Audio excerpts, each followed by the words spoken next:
عاقبۃ للمتقین والصلاة والسلام علی اشرف الانبیاء والمرسلین اما بعد فاعوذ باللہ من الشیطان الرجیم بسم اللہ الرحمن الرحیم اللہم صلی علی سیدنا و مولانا محمد النبی الامی وعلی آلہ وصحبہ وبارک وسلم۔ اللہ رب العالمین سورہ مریم آیت نمبر 83 کے اندر ارشاد فرما رہا ہے، أَلَمْ تَرَ أَنَّا أَرْسَلْنَا الشَّيَاطِينَ عَلَى الْكَافِرِينَ تَؤُزُّهُمْ أَزًّا، کیا تم نے نہ دیکھا کہ ہم نے کافروں پر شیطان بھیجے کہ وہ انہیں خوب خبارتے ہیں۔ أَلَمْ تَرَ أَنَّا أَرْسَلْنَا الشَّيَاطِينَ عَلَى الْكَافِرِينَ، کیا تم نے نہ دیکھا کہ ہم نے کافروں پر شیاطین بھیجے۔ گزشتہ آیات مبارکہ میں اللہ رب العالمین نے کافروں کی گمراہیوں اور آخرت میں ان کے حسرتناک انجام کا ذکر فرمایا تھا۔ اب اس کا سبب بیان کیا جا رہا ہے کہ آخر کس وجہ سے وہ حق کے خلاف اس طرح کی باتیں کرتے ہیں اور دلائل ہونے کے باوجود سمجھتے نہیں۔ تو چنانچہ ارشاد فرمایا کہ اے نبی مکرم صلی اللہ علیہ وسلم، کیا آپ نے دیکھا نہیں کہ ہم نے کافروں پر شیاطین کو چھوڑ دیا اور ان پر شیطانوں کو مسلط کر دیا کہ جو کہ انہیں طرح طرح کے وسوسے ڈلا کر گناہوں پر ابھارتے ہیں۔ اس آیت کریمہ میں نبی اکرم صلی اللہ علیہ وسلم کو تسلی دی گئی کہ اے نبی مکرم صلی اللہ علیہ وسلم، آپ اس وجہ سے پریشان نہ ہوں کہ کفار آپ کی دعوت قبول نہیں کر رہے، کیونکہ آپ کی دعوت میں کوئی کمی نہیں، بلکہ ان کافروں پر شیطان مسلط ہیں جو انہیں گناہوں پر ابھار رہے ہیں، جس کی وجہ سے یہ آپ کی دعوت قبول نہیں کرتے۔ فَلَا تَعْجَلْ عَلَيْهِمْ إِنَّمَا نَعُدُّ لَهُمْ عَدًّا، تو تم ان پر جلدی نہ کرو، ہم تو ان کے لیے گنتی کر رہے ہیں۔ فَلَا تَعْجَلْ عَلَيْهِمْ، تو تم ان پر جلدی نہ کرو۔ ارشاد فرمایا، اے نبی مکرم صلی اللہ علیہ وآلہ وسلم، آپ مسلمانوں کو کافروں کے شر سے بچانے اور زمین کو ان کے فساد سے پاک کرنے کی خاطر کافروں کی ہلاکت کی دعا کرنے میں جلدی نہ فرمائیں، ہم تو ان کے لیے گنتی کر رہے ہیں۔ یعنی اس سے جزا کے لیے اعمال کی گنتی کرنا مراد ہے، یا فناہ کے لیے سانسوں کی گنتی کرنا مراد ہے، یا دونوں مہینوں اور برسوں کی وہ مدت گنتی مراد ہے جو ان کے عذاب کے واسطے مقرر ہے۔ اس آیت میں کلام اگرچہ کفار کے بارے میں ہے، البتہ اس میں مسلمانوں کے لیے بھی یہ نصیحت ہے کہ وہ نیک اعمال کرنے میں تاخیر سے کام نہ لیں، بلکہ ان میں جلدی کریں، کیونکہ ان کی سانسیں بھی گنی جا رہی ہیں۔ حضرت حسن بصری رضی اللہ تعالی عنہ اپنی واعظ میں فرمایا کرتے تھے کہ جلدی کرو، جلدی کرو، یہ چند سانسیں ہیں، اگر رک گئیں تو تم وہ اعمال نہیں کر سکو گے جو تمہیں اللہ تعالیٰ کے قریب کرتے ہیں۔ اللہ تعالیٰ اس شخص پر رحم فرمائے جو اپنے نفس کی فکر کرتا ہے اور اپنے گناہوں پر روتا ہے۔ یوم نحشر المتقین الی الرحمن وفدا، یاد کرو جس دن ہم پرہیزگاروں کو رحمان کی طرف مہمان بنا کر لے جائیں گے۔ یوم نحشر المتقین، اور یاد کرو جس دن ہم پرہیزگاروں کو لے جائیں گے۔ ارشاد فرمایا کہ نبی مکرم صلی اللہ علیہ وسلم، آپ اپنی قوم کو ترغیب دینے اور ڈرانے کے طور پر وہ دن یاد دلائیں جس دن ہم پرہیزگاروں اور اطاعت شعاروں کو ان کے اس رب کی بارگاہ میں مہمان بنا کر جمع کریں گے جو اپنی وسیع رحمت کے ساتھ انہیں ڈانپے ہوئے ہے۔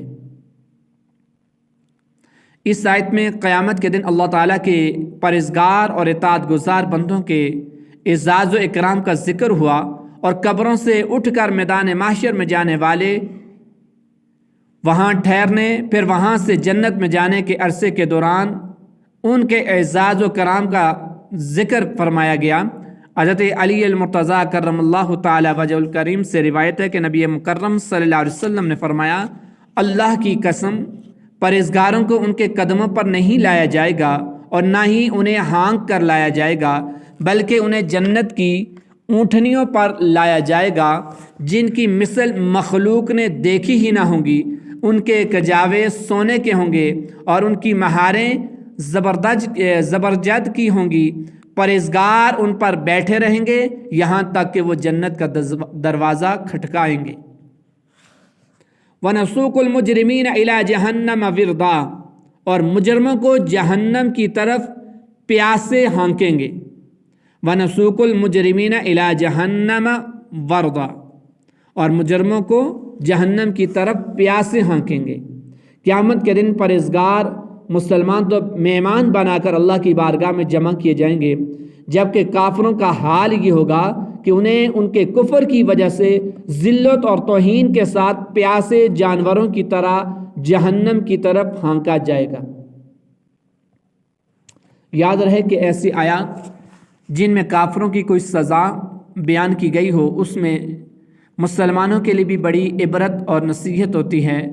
اس لیے ہر مسلمان کو چاہیے کہ وہ جب بھی اس طرح کی آیات پڑھے یا سنے تو اپنے رب تعالیٰ کی خفیہ تدبیر سے ڈرے اور اپنے ایمان کی حفاظت کرے۔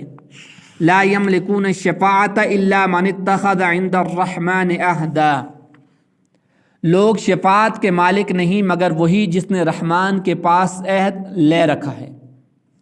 لا یملکون الشفاعۃ، لوگ شفاعت کے مالک نہیں۔ اس آیت کی ایک تفسیر یہ ہے کہ جس اللہ رب العالمین کی طرف سے گناہ گاروں کی شفاعت کا اذن مل چکا ہے، اس کے علاوہ کوئی بندہ کسی گناہ گار کی شفاعت کا مالک نہیں۔ اور دوسری تفسیر یہ ہے کہ مجرموں میں سے کوئی اس بات کا مالک نہیں کہ اس کی شفاعت کی جائے، البتہ ان میں سے جو مسلمان ہے اس کی شفاعت ہوگی۔ وقالوا اتخذ الرحمن ولدا لقد جئتم شیئا ادا، اور کافروں نے کہا رحمان نے اولاد اختیار کی، بے شک تم انتہائی ناپسندیدہ بات لائے ہو۔ وقالو، اور کافروں نے کہا۔ اس سے پہلے بتوں کی پوجا کرنے والوں کا رد کیا گیا، اور اب ایک بار پھر ان کا رد کیا جا رہا ہے جو اللہ تعالیٰ کے لیے اولاد ثابت کرتے ہیں۔ چنانچہ ارشاد فرمایا کہ کافروں نے یہ کہا رحمان نے اولاد اختیار کی ہے۔ اس آیت میں حضرت عزیر علیہ السلام کو اللہ تعالیٰ کا بیٹا قرار دینے، اور حضرت عیسیٰ علیہ السلام کو اللہ کا بیٹا قرار دینے، اور فرشتوں کو اللہ کی بیٹیاں قرار دینے والے مشرکین سے یہ بات بیان کی جا رہی ہے۔ تکاد السماوات یتفطرن منہ وتنشق الارض وتخر الجبال ہدا ان دعوا للرحمن ولدا وما ينبغي للرحمن ان يتخذ ولدا، قریب ہے کہ اس سے آسمان پھٹ پڑیں اور زمین بھی پھٹ جائے اور پہاڑ ٹوٹ کر گر پڑیں کہ انہوں نے رحمان کے لیے اولاد کا دعویٰ کیا، حالانکہ رحمان کے لائق نہیں کہ اولاد اختیار کرے۔ تکاد السماوات یتفطرن منہ، قریب ہے کہ اس سے آسمان یتفطر پھٹ پڑے۔ ان آیات مقدسہ کا خلاصہ یہ ہے کہ اللہ تعالیٰ کے لیے اولاد کا دعویٰ کرنا ایسی بے ادبی اور گستاخی کلمہ ہے کہ اس کی وجہ سے اگر اللہ تعالیٰ غضب فرمائے تو وہ تمام جہان کا نظام درہم برہم کر دے۔ حضرت عبداللہ بن عباس رضی اللہ تعالی عنہما فرماتے ہیں کہ کفار نے جب یہ گستاخی کی اور ایسا بے باکانہ کلمہ منہ سے نکالا تو جنس و انس کے سوا آسمان، زمین، پہاڑ، تمام مخلوق پریشانی سے بے چین ہو گئی اور ہلاکت کے قریب پہنچ گئی۔ فرشتوں کو غضب ہوا اور جہنم کو جوش آ گیا۔ وما ينبغي للرحمن، حالانکہ رحمان کے لائق نہیں۔ اس آیت میں اللہ تعالیٰ نے اپنا اولاد سے پاک ہونا بیان کرتے ہوئے ارشاد فرمایا کہ رحمان کے لائق نہیں کہ اولاد اختیار کرے، وہ اس سے پاک ہے اور اس کے لیے اولاد ہونا ممکن نہیں، محال ہے۔ ان کل من فی السماوات والارض الا آتی الرحمن عبدا، آسمانوں اور زمین میں جتنے ہیں سب رحمان کے حضور بندے ہو کر حاضر ہوں گے۔ ان کل من فی السماوات والارض، آسمانوں اور زمین میں جتنے ہیں۔ اس آیت مبارکہ میں اللہ تعالیٰ کے علاوہ دیگر بناوٹی معبودوں کی نفی کی دلیل بیان فرمائی گئی، اور اس بات کی بھی دلیل بیان فرمائی گئی کہ اللہ تعالیٰ اولاد سے پاک ہے۔ لقد احصاهم وعدهم عدا وكلهم آتيه یوم القیامت فردا، بے شک اس نے انہیں گیر رکھا ہے اور ان کو ایک ایک کر کے خوب گن رکھا ہے، اور ان میں ہر ایک روز قیامت اس کے حضور تنا آئے گا۔ لقد احصاهم، بے شک اس نے انہیں گیر رکھا ہے، یعنی اللہ تعالیٰ کے علم و قدرت نے سب کو گیر رکھا ہے، اور ہر ذی روح کی سانسوں کے دنوں کی تمام احوال اور جملہ معاملات کی تعداد اللہ تعالیٰ کے شمار میں ہے اور اس پر کچھ مخفی نہیں، سب اس کی تدبیر و قدرت کے تحت ہے۔ وَكُلُّهُمْ آتِيهِ يَوْمَ الْقِيَامَةِ فَرْدًا، اور ان میں ہر ایک روز قیامت اس کے حضور تنہا آئے گا، یعنی قیامت کے دن ہر ایک اللہ تعالیٰ کی بارگاہ میں مال، اولاد، معین و مددگار کے بغیر تنہا حاضر ہوگا۔ یاد رہے کہ بروز قیامت جب بندہ اللہ تعالیٰ کی بارگاہ میں اپنے اعمال کا حساب دینے کے لیے حاضر ہوگا تو اس وقت دنیا کا مال، اولاد، دوست احباب، عزیز رشتہ داروں میں سے کوئی اس کے ساتھ نہ ہوگا اور نہ ہی کوئی اللہ تعالیٰ کی اجازت کے بغیر اس کی مدد کر سکے گا، اور اس وقت بہت بڑا خطرہ ہوگا، کیونکہ یہ بھی ہو سکتا ہے کہ کہا جائے ہم نے دنیا میں تمہاری پردہ پوشی کی اور آج بھی تجھے بخش رہے ہیں۔ اس وقت بہت زیادہ خوشی اور سرور حاصل ہوگا اور پہلے اور بعد والے ایسے شخص پر رش کریں گے، یا فرشتوں سے کہا جائے کہ اس برے بندے کو پکڑ کر گلے میں توق ڈالو اور پھر اسے جہنم میں ڈال دو۔